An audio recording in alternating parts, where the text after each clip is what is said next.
Hello મિત્રો, જય માતાજી, જય મેળીમાં. આજે આપણી ચેનલમાં તમારું સ્વાગત છે અને આજે આપણે વાત કરવાના છીએ કે પૂર્વજ વિશે વાત કરવાના છીએ મિત્રો, બરાબર. તો તમને વિડીયો ગમતો હોય તો આપણી ચેનલને સબસ્ક્રાઈબ કરજો, જેથી કરીને કે આવા વિડીયો આપણે નવા લાવતા રહીએ મિત્રો. તો તમને જાણકારી જાણવી હોય તો પહેલાં આપણી ચેનલને સબસ્ક્રાઈબ કરો ભાઈ, કેમ કે આવા વિડીયો આપણે માતાજીના આવતા રહેશે અને તમે પહેલાં સપોર્ટ કર્યો એવો ને આમાં અંદર પણ કરતા રહેજો મિત્રો. તો ચાલો વિડીયોની શરૂઆત કરીએ. તો મિત્રો આપણે વાત કરવાના છીએ કે પૂર્વજનો દુઃખના સંકેત કેવા હોય છે, બરાબર. પહેલાં તો વાત એવા કરીએ કે સંકેત તમને કેવા મળે છે. તો મિત્રો તમારે કંઈક સપનું આવું કે કંઈક તમારા સપનાની અંદર સાપ કે એવું કંઈ સપનું આવું અને તમને સાપ દેખાય, તમારે કઈ જગ્યા પર સાપ વધારે દેખાય, તમને ઘડી જોવા મળતું હોય, અઠવાડિયાની અંદર 2-3 વખત જોવા મળતો હોય, મહિનાની અંદર ઘણી વખત જોવા મળતો હોય મિત્રો. તો એ પરચો કહેવાય મિત્રો. કેમ કે કંઈ તમારા પૂર્વજની ભૂલ હોય, કદાચ તમે કોઈ પૂર્વજ થયેલા હોય તો કોઈ દેવ થયું હોય તો મિત્રો એ દેખાય છે મિત્રો, એના સંકેત હોય છે. તમને સપનાની અંદર આવી અને તમને કહેવા માગે છે કે કંઈ પણ તમારી ભૂલ હોય કે તમારે પૂર્વજ હોય તમને બેસાડ્યા ના હોય તો એ દુઃખ આપે છે મિત્રો. કેમ કે તમે એની હોદ લો એ માટે તમને દુઃખ આપે છે. તમે એને બિહારો એટલે તમે સેવા કરો તો એમનું તમને ફળ પણ મિત્રો આપે છે મિત્રો. તો ઘણા લોકો એમ હોય છે કે પૂર્વજને માનતા નથી મિત્રો, પણ પૂર્વજ અસલમાં હોય છે મિત્રો. હા, પૂર્વજ થયા હોય તો પૂર્વજ હોય છે, પણ એમાં તમારા માટે કરવાનું શું છે મિત્રો.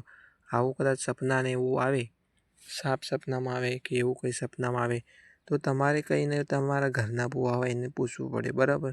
તમે પૂછો કે ભાઈ આ શું કહેવા માગે છે અને આવું સપનું કેમ આવે છે, તો એ તમને જવાબ આપશે મિત્રો. પણ ભૂવો કેવો હોવો જોઈએ? સારો અને સાચાવો, એટલે કે સારો ભૂવો હોવો જોઈએ ને કંઈ મેલવાળો, એટલે કે કોઈ મેલી વિદ્યા કરતા હોય એવા ભૂવો ના, સાફ દિલનો હોવો જોઈએ. એ તમને સરસ જવાબ આપશે મિત્રો.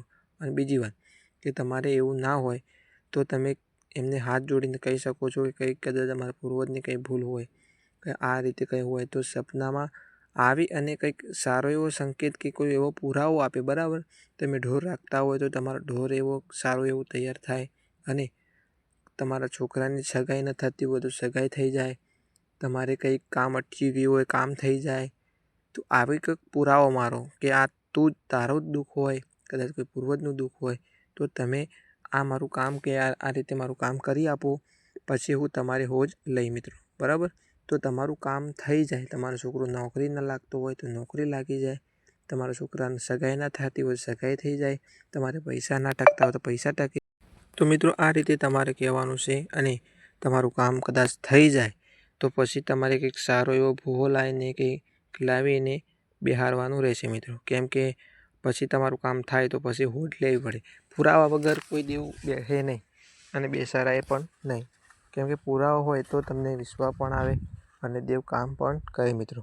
પુરાવા વગર દેવ બેસાડે નહીં, કેમ કે પુરાવો હોય તો બધું ખબર પડી જાય મિત્રો, બરાબર. તો પુરાવા વગર કોઈ દેવ બિહારાય નહીં, પુરાવો મળી જાય તો બિહારાય. અને તમે માતાજીની ભક્તિ કરતા હોય અને સેવા કરતા હોય તો એનું ફળ દેવ સદાય આપે છે અને આપતું જ રહેશે મિત્રો.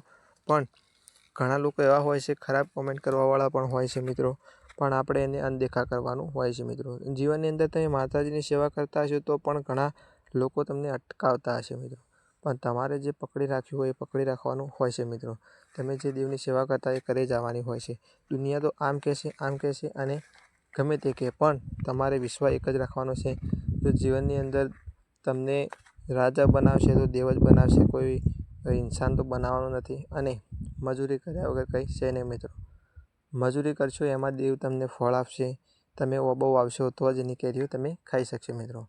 તો મને એવું લાગે છે કે મિત્રો તમને સરસ એવું જાણકારી મળી છે અને તમને ગમી ગયું હોય તો આ વિડીયોને શેર કરજો. જય માતાજી, જય મેરડીમાં.